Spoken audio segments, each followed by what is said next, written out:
12,000 mile অতিক্রম করতো, আল্লাহ তারা লম্বা বানাইছিল 48 হাত লম্বা। কারো রাতে ইট, কারো রাতে লাঠি, কারো রাতে মুসলমান ড্যাগার। চিন্তা করলাম যদি নেমে দাঁড়ায় এ করে একাই যথেষ্ট করতে পারতাম। আবার দেখি রে মুসলমান, রাতের অন্ধকার না জানি কি হয়, তবে রব্বে কারিম আপনাদের দোয়া ছিল, কোনো সমস্যা হয় নাই। ডাকাত দেখি যখন আমার নাম সামনে পেয়ে দেখছে নামটা, ডাকাত দেখি একা একাই সরে গেছে। চিন্তা করলাম রব্বে কারিম তুমি সব কিছুর মালিক, জোরে বলেন মারহাবা। আর এই 48 হাত লম্বা মানুষটা যখন আসবেন, এইরকম আজরাইল একদিন আপনার সামনে দাঁড়াইবে গো। সামনে মুখ, পিছে মুখ, ডানে মুখ, বামে মুখ, উপরে মুখ, নিচেই মুখ। এই মোকালা বিশিষ্ট আজরাইল যখন আসবে রে মুসলমান আপনার সামনে, তখন কি উপায় হবে একবার ভাবার দরকার আছে কি না, জোরে বলেন ঠিক কি না। এ আমার ভাইরা, আমার বন্ধুরা, আমার লম্বা ছিল 48 হাত লম্বা। 1600 বছর হায়াত দুনিয়ার মধ্যে পেয়েছিল। কত বছর? 1600 বছর হায়াত দুনিয়ার মধ্যে পেয়েছিল। যদি কোনো কেউ মক্কা মদিনায় যান, মক্কা মদিনা থেকে উত্তর দিকে একটা মহকামা আছে, যেটার নাম হল আলেকজান্দ্রিয়া স্মৃতি শহর বলা হয়। এই শহরের মধ্যে বাদশা জুলকারনাইনকে শোয়ায় রাখা হয়েছে। পাশে একটা সাইনবোর্ড লাগানো আছে। উনি মৃত্যুর আগে বলে গেলেন, দুনিয়ার মানুষ শোনো, আমি তো সামান্য হায়াত, সীমিত হায়াত, আমি রব্বে কারিমের গোলামি করতে পারলাম না।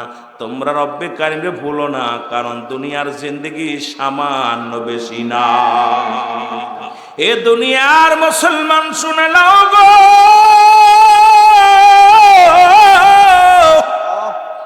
এই দুজন ছিল মুসলমানদের মধ্যে আর কাফেরদের মধ্যে দুজন। একজন হলো মুসলমান, শোনো, ফিরাউন বা নমরুদ।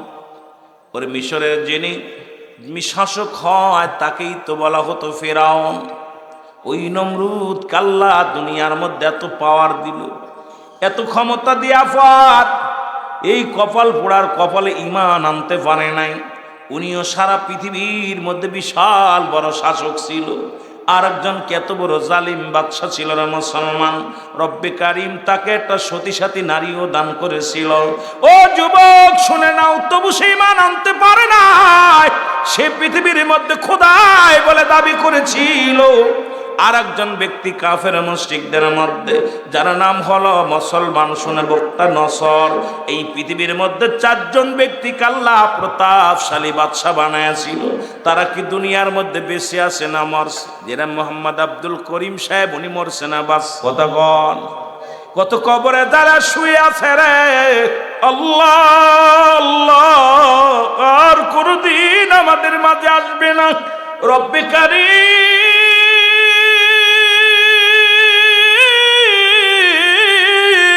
বলতেছিলাম, 1 নাম্বার বিপদ হলো মানুষের মরণ। আল্লামা মুফতি আমজাদ আলী সাহেব একটা কিতাব লেখেন, কিতাবের নাম বারে শরিয়াত।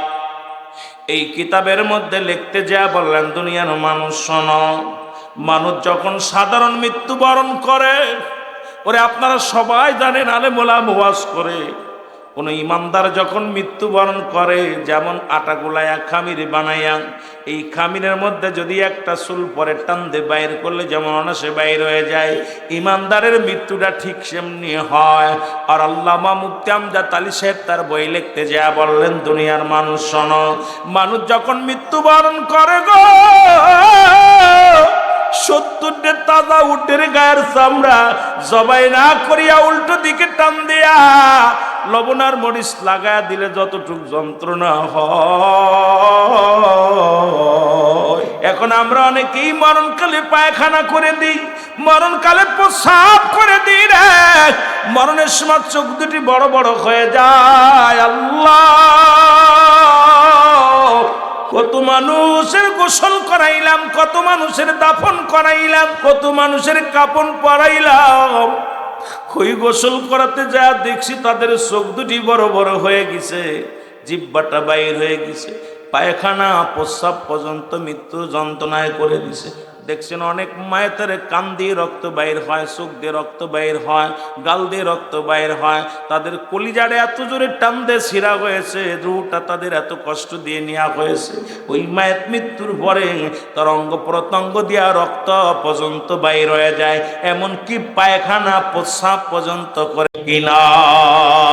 আল্লাহ কয় বান্দার এই জমিনটা আমি রাখবো না গো,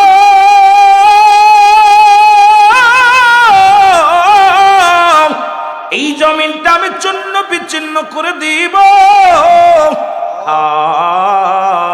কার জন্য তুমি ঘুষ খাও? কার জন্য তুমি অন্যের সম্পদ ভোগ করো গো মানুষ? আর জন্য এত অন্যায় করো? কার জন্য নামাজ ছেড়ে দিয়া? বড় আফসোস হয় রে মুসলমান, যাদের মায়ায় তুমি ভ্যান চালাইলা, রিক্সা চালাইলা, যাদের মায়ায় তুমি দুনিয়ার মধ্যে পরের বাড়ি কাজ করলা, যাদের সুখে রাখার জন্য সুদের ব্যবসা করলা, ঘুষের ব্যবসা করলা, যাদের সুখী রাখার জন্য রে মুসলমান দুনিয়ায় কত অন্যায় পথে পা বাড়াইলা। একবার চক্ষু দুটি বন্ধ করে দেখো, এই দুনিয়ায় কেউ তোমার আপন নয়। জোরে বলেন ঠিক কিনা? এরে বান্দা শুনে নাও, পৃথিবীর মধ্যে সুদ খাইয়া তুমি দেহ করলা, সুদ খাইলা, ঘুষ খাইলা, জিনা ব্যভিচার অন্যায় করলাম। বান্দা এই দুনিয়ার সম্পদের পাহাড় বানাইলা, তোমার সম্পদ খাবে লোকে, তোমার দেহ খাবে পোকে। জোরে বলেন ঠিক কিনা? এই জন্য মুসলমান শুনে নাও, এই কুমিল্লার জমিনে এমন একজন ইমাম সাহেব মারা গেল। আজকে আপনাদের সভাপতিরে দেখে একটা কথা মনে পড়ে গেল।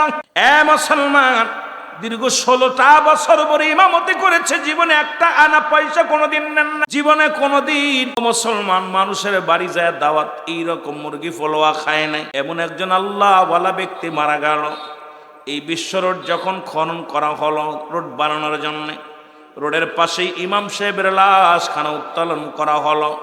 এবার লাশখানা উত্তোলন করার পর 30 বছর লাশটা কবরে শুয়ে আছে। এই কবরটার মধ্যে আল্লাহর কসম করে বলি মুসলমান শোনো, মিডিয়ার মধ্যে এই পৃথিবীর মধ্যে বিশাল একটা আলোড়ন সৃষ্টি করছে কুমিল্লার জমিন।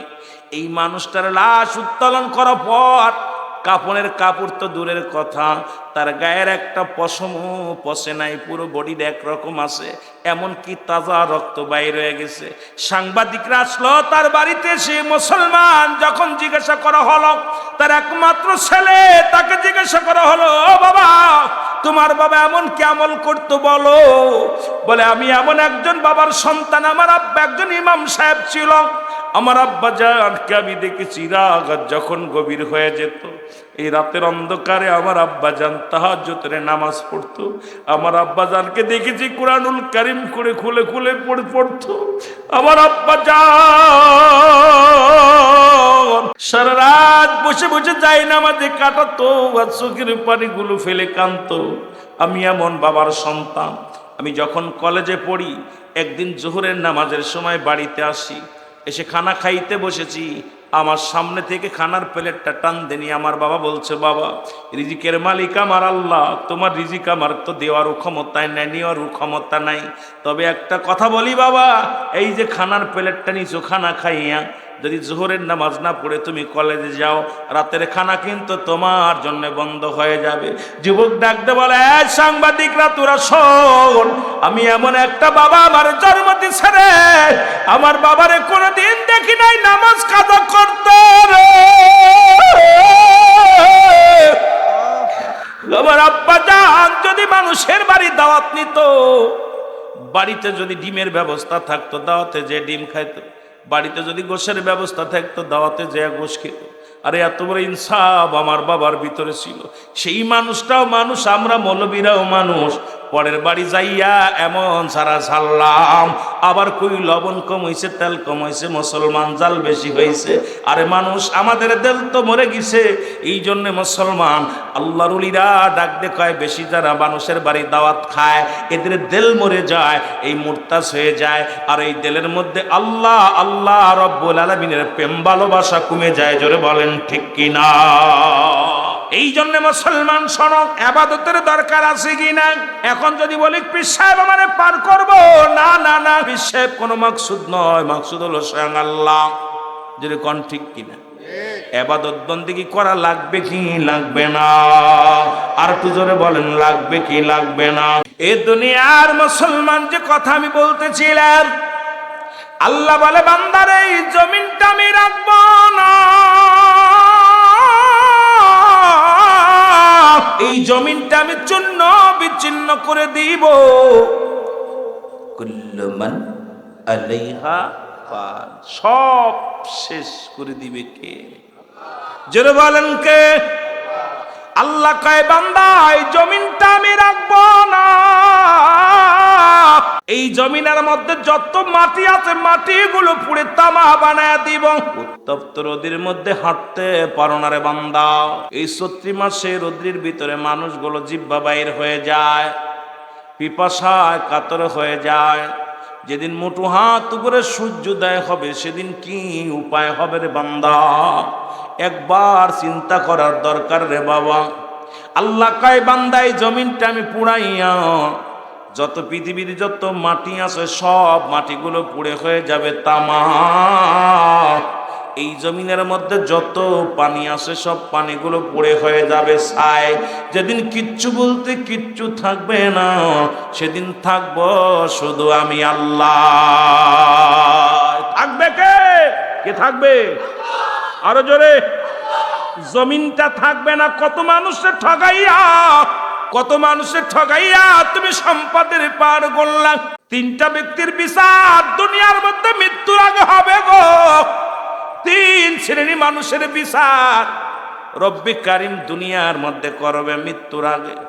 তার মধ্যে এক নাম্বার হলো যারা সতী নারীর উপরে তোহমাত দেয়।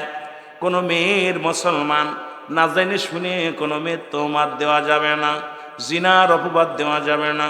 আজকে দেখলেই হয়তো একটা মেয়ে পাতলা কাপড় পরছে, সে দাউস, কিন্তু তাই বলে দেখলেই মনে করবেন এটা জিনাকারী। কোনো মেয়েকে আপনি মুসলমান শুনে নাও, রাসূল বলছে পৃথিবীর মধ্যে তিন শ্রেণীর মানুষের বিচার হবে দুনিয়ায় থাকতেই, মরণের আগে হয়ে যাবে, তাদের শাস্তি হয়ে যাবে। তার মধ্যে এক নাম্বার হলো পৃথিবীর মধ্যে কোনো মেয়েকে, মুসলমান পৃথিবীর মধ্যে কোনো মা জাতিকে বা কোনো বাজে মন্তব্য করা। দুই নাম্বার হলো মুসলমান, শুনে নাও, এই দুই নাম্বার পৃথিবীর মধ্যে বাই হইয়া বোনেরা বোনের সম্পদ আত্মসাৎ করা। আজকে আমাদের দেশে অনেক ফ্যামিলির মধ্যে আছে, দেখা যায় বোনের হক নষ্ট করেছে। ভাই কি করেছে? ভাই তার নিজের নামে করে দিছে, বোনকে একটা একটা বুঝ দিয়ে দেশে রে মুসলমান। রব্বে কারিম এদের বিচার দুনিয়ার মধ্যে এখন মৃত্যুর আগেই করে ফেলবে। তিন নাম্বার হলো যারা কালো জাদু করে, এই পৃথিবীর মধ্যে জাদুকর, এই মুসলমান মানুষের উপরে কালো জাদু করে গুণ বা মুসলমান মানুষের ক্ষতি করার জন্য। এই তিন শ্রেণী মানুষের বিচার আল্লাহ রাব্বুল আলামিন মরণের আগেই করে দিবে। জোরে বলো আল্লাহু আকবার।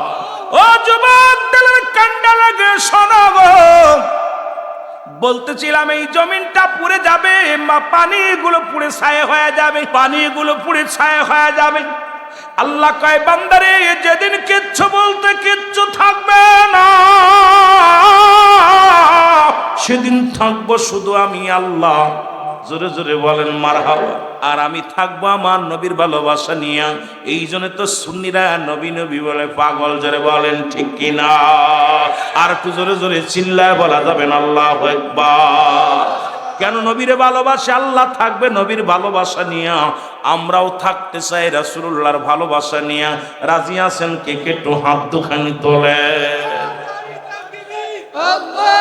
নবীর প্রেমে জীবন গড়, তোমরা নবীর প্রেমে জীবন গড়, নসিব করো মদিনা। নবীজিকে না দেখাইয়া কবরে ডাক দিও না, আল্লাহ নবীজিকে না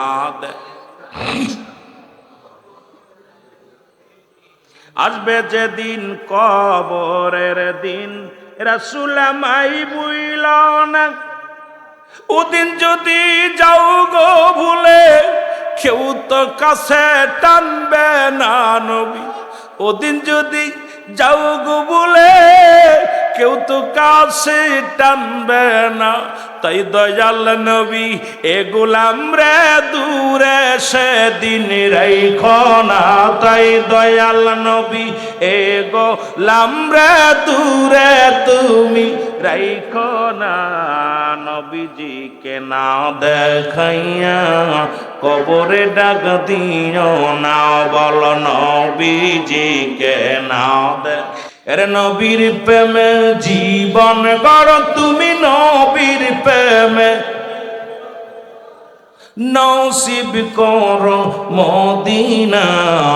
নবীজিকে না দেখাইয়া কবরে ডাক দিও না, বল নবীজিকে না দে। এ ভাইরা আমার, বন্ধুরা আমার, যেদিন কিচ্ছু বলতে কিচ্ছু থাকবে না, সেদিন থাকবে শুধু আমার আল্লাহ। আল্লাহ কয় বান্দে সেদিন থাকবো আমি রাসূলুল্লাহর ভালোবাসা নিয়ে। সেই নবীর প্রেম ভালোবাসা আমাদের দরকার আছে কি না? এ আমার ভাইরা, এই জন্য মৃত্যুর আগে তোমাদের চিন্তা করো, তিনটা জিনিস কাজে লাগে। নাম্বার 1 হলো নেক আমল। কি আমল করলা? 1 নম্বরে তুমি তো আমলে ফাঁকি দিলে, নামাজ পড়লে না, রোজা রাখলে না, হজ করলে না, যাকাত দিলে না। পৃথিবীর মধ্যে মুসলমান কত অন্যায় পথে তুমি চললা, তোমার জীবনটা কোনো ফেলেই করতে পারলে না। 1 নম্বরে কাজে লাগবে নেক আমল। তুমি নিজের আমলটা ঠিক করলে না, কত নামাজ চলে গেল তোমার জীবন থেকে, কত রোজা ছেড়ে দিলা, কত হক নষ্ট করলা, ইবাদত বন্দেগী করলা না। নাম্বার 2 সদকায়ে জারিয়া। এই সদকায়ে জারিয়া বলতে অনেক কিছু বোঝায়, তার মধ্যে 1 নম্বর হলো মুসলমান কাউকে একটা কোরআনের আয়াত শিক্ষা দিলেন। এই যে আমাদের হাফেজ সাহেবরা কোরআন শিক্ষা দিতেছে, সদকায়ে জারিয়া। ও আবার আরেকজনকে দিবে, আরেকজনকে দিবে। এই রকম মুসলমান শুনে নাও। বা একটা গাছ লাগাইলেন, সদকা জারিয়া। রাস্তাঘাট করলেন, দান ধ্যান করলেন, দুনিয়ার মধ্যে এক কথায় ভালো কর্ম করলেন। এটার উপর আলোচনা অনেক গুরুত্ব, অনেক আলোচনার দরকার। 1 নাম্বার নেক আমল, 2 নাম্বার সদকায়ে জারিয়া, দান ধ্যান, দান খয়রাত, মসজিদ মাদ্রাসা, মুসলমান রাস্তাঘাট, মানুষের কল্যাণের জন্য, মানুষ কল্যাণমুখী কোনো কাজ করলেন, বা ইসলামের জ্ঞান অর্জনকে একটা হাদিস শিখাই দিলেন, একটা দোয়া শিখাই দিলেন, কোরআন শিক্ষা দিলেন, কিছু সূরা কিরাত শিক্ষা দিলেন। এটাও সদকায়ে জারিয়ার মধ্যে গণ্য হবে রে মুসলমান। কাউকে একটা কোরআন শরীফ কিনে দিলেন, এটাও সদকায়ে জারিয়া হিসেবে গণ্য হবে। ওইটা যে যতদিন তেলাওয়াত করবে, এটা সব আপনি কবরে শুয়ে পাবেন। মুসলমান, নাম্বার 3 হলো নেককার সন্তান। এটার মধ্যে বড় ভুলের মধ্যে আমরা আছি। একজন সন্তান, নেককার সন্তানের বড় অভাব।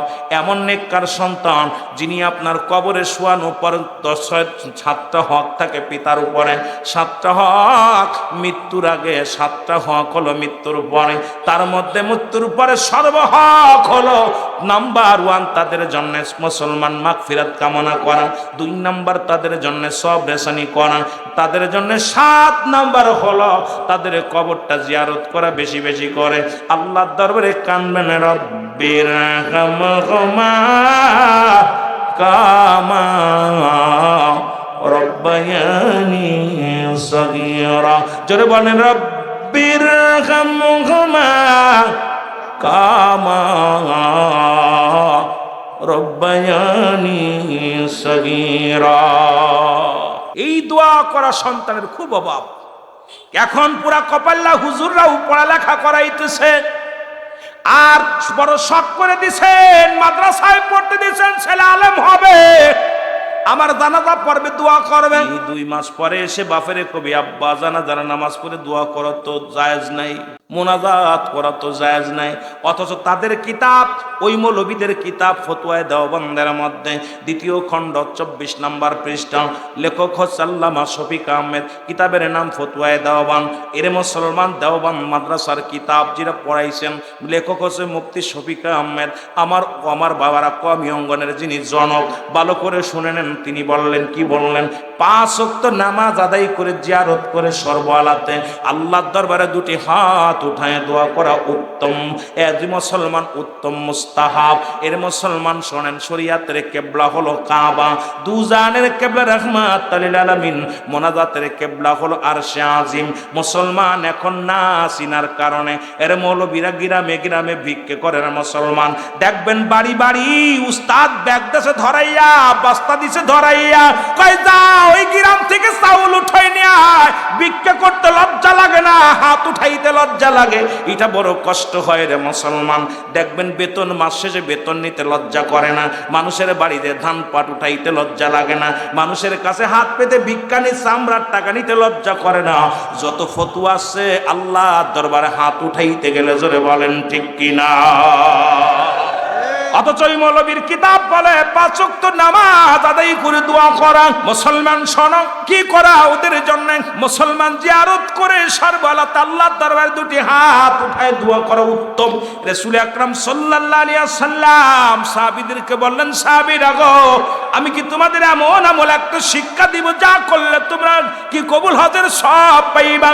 সাহাবীরা বলে, ইয়া রাসূলুল্লাহ, ইয়া হাবিবাল্লাহ, কি সেই আমলটা? বলে, তোমাদের পিতামাতা যারা দুনিয়ার মধ্যে আছে বাড়িতে সালাম দিবা, আসসালামু আলাইকুম বাবা, আসসালামু আলাইকুম মা, তোমার আমল নামায় একটা কবুল হজের সব লেখা হয়ে যাবে। জোরে বলেন মারহাবা।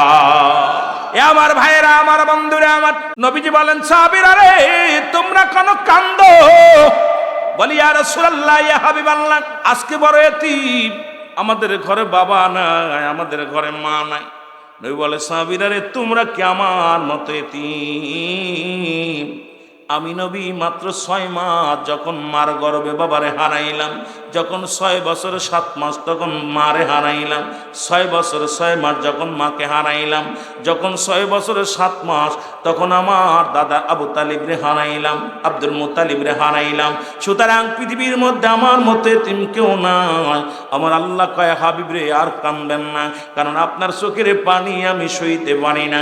জিবরিল আমিনকে ডাক দে, বলে, জিবরিল তাড়াতাড়ি যাও আমার হাবিব রে জানায় আসো। এই জন্য দোয়া করে বলেন, রব্বির হামহুমা রব্বায়ানি সগীরা। জোরে জোরে চিল্লায় বলা যাবে না মারহাবা। আল্লাহ ডাক দে, বলে, হাবিব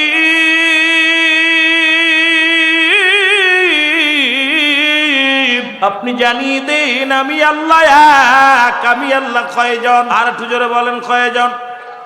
আইন মানবো কার? ও যুবক বাবারা, দিলের কান্ডা লাগায় বলো, সব কিছুর মালিক কে? আর একটু জোরে বলেন কে? আল্লাহ কয়, বান্দা আমি আল্লাহ এক, আমি আল্লাহ কাউকে জন্ম দিই নাই, কারো থেকে জন্ম নিই নাই। যা কিছু আছে আমার সমকক্ষ সমতুল্য কিছু নাই। সারা পৃথিবীর সব কিছু আমার মুখাপেক্ষী, আমি কারোর মুখাপেক্ষী নয়। সুতরাং সবাই তো তার দিকেই তাকিয়ে আসি। জোরে বলেন ঠিক কিনা? আর একটু জোরে বলেন, কার দিকে? মারে কে? বাসাই কে? জোরে বলেন কে? এ মুসলমান, যে কথা বলতেছিলাম, এই আল্লাহ বান্দার ডাক দেখায়, বান্দা কিন্তু 2টা টাইমে মরণ। রাত শুরু করলাম, রাতের শুরু হলো নামাজ। বান্দা রাতের শুরু মাগরিব, 2 রাকাত 3 রাকাত ফরজ নামাজ তুমি আদায় করলাম। বান্দারের সঙ্গে সঙ্গে তুমি হয়ে গেলে আমার গোলাম। সবার তো একটা দল আছে, কেউ আমলিগ, কেউ বিএনপি, কেউ জামাত, কেউ শিবির, কেউ তাবলিগ, এক একটা দল আছে। আল্লাহ আমারও একটা দল আছে। যখন বান্দা আমার হয়ে যায়, আমি আল্লাহ বান্দার হয়ে যায়। আল্লাহ কয়, বান্দা যখন তুমি 3 রাকাত ফরজ নামাজ আদায় করলাম, সঙ্গে সঙ্গে তুমি আমার গোলাম হয়ে গেলে, আমি তোমার রব। এবার 2 রাকাত সুন্নাত নামাজ আদায় করলাম, সঙ্গে সঙ্গে তুমি হয়ে গেলে আমার রাসূলের প্রেমিক। এখন যদি রাতের মধ্যে তোমার মরণ হয়, ও বান্দা শুই না নাও, তোমার মরণটা হবে আমার আল্লাহর গোলাম রাসূলের প্রেমিক। এখন বেনামাজি মারা গেলি, তুই নামাজের ধারে গেলি না, তোর মৃত্যুর পরে তোর বডি কার হালাতে রাখবে গো? আল্লাহ কয়, ওটারে চিনি না, রাসূল কয় মানি না। এই জগতে তোর মতো পুরা কফেলার কেউ নাই। ধরে বলেন ঠিক কিনা? এখন যদি আমি গোলামি, যদি আমরা এখন যারা ই পড়েন নাই, মাগরিব পড়েন নাই, সব পড়েন নাই, কার জিম্বায় আছেন? এখন যদি মরণ হয়ে যায়, রব্বুল করিম যদি কয় ওই বান্দারে আমি চিনি না, যখন মরণ হয়ে যায় নবী কয় এই উম্মাত আমার ছিল না, আমার কত ভালোবাসে নাই, কি উপায় হবে জোরে বলেন ঠিক কিনা? ও মুসলমান, রাতে মৃত্যু হয় নাই, দিনে হবে, এর মধ্যে কোনো সন্দেহ নাই। দিন শুরু করেছে আমার আল্লাহ নামাজ দিয়া। কি দিয়া? জোরে বলেন কি দিয়া? সব দিক ওয়াজ চলে যাবে, খেয়াল করবেন। নামাজ দিয়া মুসলমান 2 রাকাত সুন্নাত নামাজ তুমি আদায় করলা, ও বান্দা তুমি হয়ে গেলে আমার নবীর প্রেমিক। মারহাবা বলেন না? আর একটু জোরে বলেন মারহাবা। এবার 2 রাকাত ফরজ নামাজ আদায় করলা, সঙ্গে সঙ্গে হয়ে গেলা তুমি আল্লাহর গোলাম। এখন যদি দিনের মধ্যে তোমার মরণ হয়, তুমি হবে আমার রাসূলের প্রেমিক, আল্লাহর গোলাম। এই গোলামের কবরে কোনো চিন্তা নাই, নাই খৌফুন শব্দের অর্থ ভয়। এই যে মুসলমান নামাজের গালা নাই, হজের গালা নাই, জাকাতের গালা নাই। আল্লাহ বলে আল্লাহর মাহবুব বান্দাদের বিষয়ে বলতে যায় বলে আলা সাবধান, ইন্না নিশ্চয়, আলা ইন্না উদাল্লাহি, আল্লাহর তরফ থেকে যারা আল্লাহর মাহবুব বান্দা হয়, লা নাই খৌফুন শব্দের অর্থ ভয়, ওয়ালা হুমুর উপরে জানুন, তাদের কোনো চিন্তাও নাই, ভাবনাও নাই। জোরে বলেন ঠিক কিনা? মুমিনের জন্য কবরে কোনো টেনশন নাই। এ মুসলমান গভীর মনোযোগ, ইমানদারের কোনো কবরে টেনশন নাই। এই যে সামনে আসতেছে কাল বৈশাখী, বৈশাখ মাসের বিশাল ঝড় হয়, খেয়াল করবেন দাদু ভাইয়েরা। গরিব মানুষ সারা রাত ভরে দোয়ানিস পড়তে পড়তে দিরাত চলে যায়। যখন কাল বৈশাখী ঝড় হয়, মানুষ বিপদে পড়ে। এবার দেখলাম আমেরিকার মধ্যে লঞ্চে আগুন ধরছে। মুসলমান শুনে নাও, এরে মুসলমান অবশেষে কি করছে? ইহুদিরাও আজান শুরু করছে। সে জীবনে কোনোদিন আল্লাহর নাম নেন নাই। এই বিদুহিনীরাও আজান ফুঁকায় দিছে, আল্লাহ বাঁচাও। তাদেরও বিশ্বাস আছে আল্লাহ পারে একমাত্র বাঁচাইতে। পৃথিবীর মধ্যে যেখানে আগুনের পানির মধ্যে আগুন ধরে গেছে, জাহাজের মধ্যে মুসলমান দেখেছেন আপনারা, জাহাজের মধ্যে আগুন ঝরে, পানির উপরে জাহাজ, তার উপরেও মুসলমান আগুন ধরেছে। কিন্তু লিবানের জন্য পানি, হাতের গড়ে পানি থাকতেও মুসলমান শুনে নাও, কয়েকশো নাবিক দুনিয়া থেকে বিদায় হয়ে গেল, যাত্রী বিদায় হয়ে গেল। এত আজান, এত একামত, কত কি দিল। মুসলমান যখন বিপদে পড়ে যাও, তখন মাওলারে ডাকো, বিপদ থেকে উদ্ধার হইলে আর মাওলারে চেনো না। জোরে বলেন ঠিক কিনা? সকালবেলা উঠে দেখবে ঝড়, গাছ পড়েছে, বাড়ি ভেঙেছে। ও জিগায় গরিব রে ভাই, রাত্রে ঝড় হয়েছিল নি? তোর ওয়ালের মধ্যে, প্রাচীরের মধ্যে বাতাস ঢোকে নাই। ওই গরিব মানুষ যার সনকুড়ার ঘর, যার টিনের ঘর, সারা রাত তার ঘুম নাই। এইরকম ইমানদার কবরে থাকবে শান্তির মধ্যে, কোথায় কি হচ্ছে কিচ্ছু বুঝবে না। আর ওই মুনাফিক, কাফের, বেঈমান, দুশমনে রাসূলেরা, জাহান্নামীরা, কবরটা এত কষ্ট হবে কোনো শেষ নাই। ধরে বলেন ঠিক কিনা? এ আমার ভাইয়েরা, আমার বন্ধুরা, আমার তদ্রুপ আমল করা ব্যক্তি, যে ব্যক্তি দুনিয়ার মধ্যে আমল করে যাবে, এর কবর হবে শান্তিময়। আর দুনিয়া যারা কামায় করে যাবে, মুসলমান শোনো, দুনিয়া দুনিয়া করে যারা পাগল ছিল, তাদের জন্য আখিরাত শূন্য হয়ে যাবে। এই মানুষগুলো বড় বিপদগামী হয়ে যাবে। জোরে বলেন ঠিক কিনা? এই জন্য বলতেছিলাম, 2টা টাইমে মানুষের মরণ হয়। পৃথিবীর মধ্যে আসার একটা সিরিয়াল আছে, যার কোনো সিরিয়াল নেই রে। দেখা যায় দুনিয়ার মধ্যে বাবা জিন্দা, সন্তান দুনিয়ার মধ্যে নাই। মুসলমান শুনে নাও, বাবার কাঁধে সন্তানের লাশ, সন্তানের কাঁধে বাবার লাশ। ওই লাশ বহনকারী ব্যক্তি জানে পৃথিবীর লাশটা কত ভারী। বাবারে জিগাইবেন, বাবাই বলবে সন্তানের লাশ যে কত ভারী, এটা বুঝাইতে পারবো না।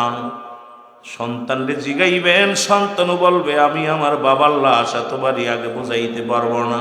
এই জন্য কখন কে যেন চলে যায় কেউ বলতে পারি না। জোরে বলেন ঠিক কিনা? আমার মরণ শিবে কখন কেউ তো জানি না, আমার মরণ এই আমি চলে যাব, আমায় তোমরা ভুইলা যাইও না, আমি চলে যাব আমায় তোমরা না, আমার মরণ আসিবে কখন কেউ তো জানি না। আমার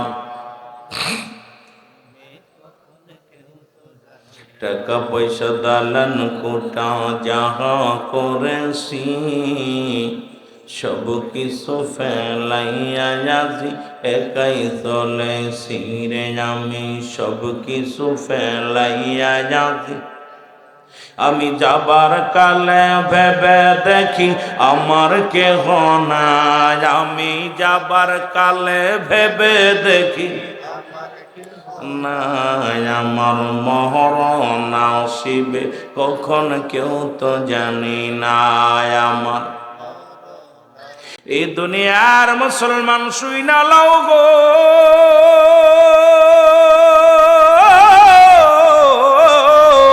মানুষের তিনটা বিপদ। নাম্বার 1 হলো মানুষের মরণ, 2 নাম্বার বিপদ হলো মানুষের কবর, 3 নাম্বার বিপদ কিয়ামতের ময়দান। ও আমার দাদু ভাইয়েরা, একটার পর একটা বিপদ। 1 নাম্বার মরণ, যার কোনো ওষুধ নাই, যার কোনো ডাক্তার নাই, পালানোর কোনো পথ নাই। স্রষ্টার মৃত্যু নাই, সৃষ্টির মৃত্যু আছে। এই পৃথিবী যত সৃষ্টি হয়েছে রে মুসলমান, যা কিছু আছে সব কিছু চূন্য বিচ্ছিন্ন করে দিবে আমার আল্লাহ। জোরে জোরে চিল্লায় বলা যাবে না আল্লাহু আকবার। আমি যে কথাগুলো বলি, আমার মুরব্বী বাবারা দাড়িগুলো পাক ধরেছে, এখনো তুমি নামাজি নয়। ও যুবক, গায়ের জোর দেখাও, নামাজি হও নাই, ইমানদার হও নাই, হালাল করে বান্দা হও নাই। আমি যে কথা বলি শোনো গো আমার বাবারা। 1 নম্বরে বিপদ হলো মানুষের মরণ। এই মরণের পেয়ালা পান করতে হবে। মরণ নাই কার কার একটু হাত তুলে দেখা।